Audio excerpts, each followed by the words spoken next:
Beh, è un settore innanzitutto che ha una dimensione produttiva importante, non solo un valore produttivo ma anche identitario, visto considerato che ormai il binomio prodotto-territorio è il binomio vincente. Si pensi solo che l'agricoltura fattura in Veneto 6 miliardi di euro e il turismo 18 miliardi, questo binomio assieme ovviamente fa 24 miliardi di euro. Beh, innanzitutto c'è un processo di razionalizzazione degli allevamenti che dura da anni, abbiamo aziende molto più innovative oggi con maggior numero di capi mediamente nelle aziende e aziende con molti giovani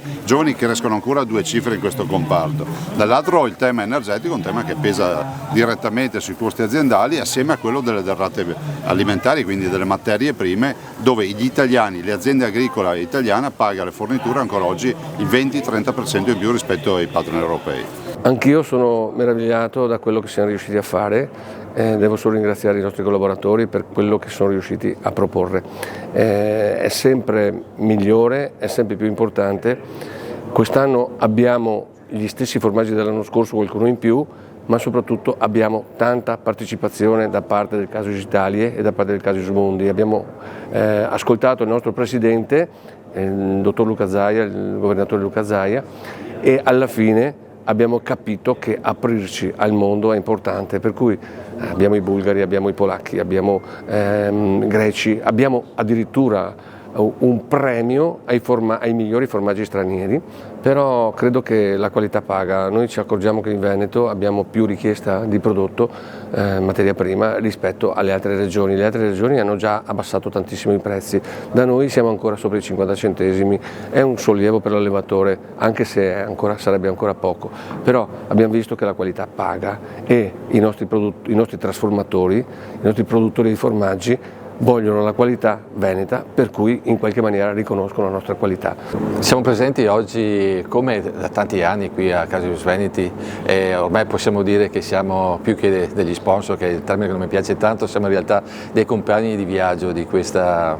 manifestazione e sosteniamo l'APROLAV in tantissime iniziative, ma soprattutto sosteniamo anche gli allevatori nel loro difficile lavoro, sia per quanto riguarda chiaramente la complessità di questo loro fare agricoltura, perché risulta sempre essere più complesso. Sappiamo bene oggi quanto sia difficile l'approvvigionamento delle materie prime, ma li affianchiamo anche per quanto riguarda le procedure e l'arrivo di nuove normative che risultano essere sempre più impattanti anche nell'attività quotidiana. E in questo senso parlavo appunto anche con il presidente Borga dell'APROLAV su quali potrebbero essere anche gli impatti delle nuove normative ESG su questi temi e soprattutto sui temi relativi alla sostenibilità, che potrebbero chiaramente creare delle complicazioni per quanto riguarda poi il mondo dell'allevamento. Noi siamo chiaramente a fianco degli allevatori proprio per dare la nostra esperienza, tutta la nostra assistenza e per quindi contribuire ancora una volta a far sì che questa filiera, diciamo, questi allevatori che rappresentano delle aziende assolutamente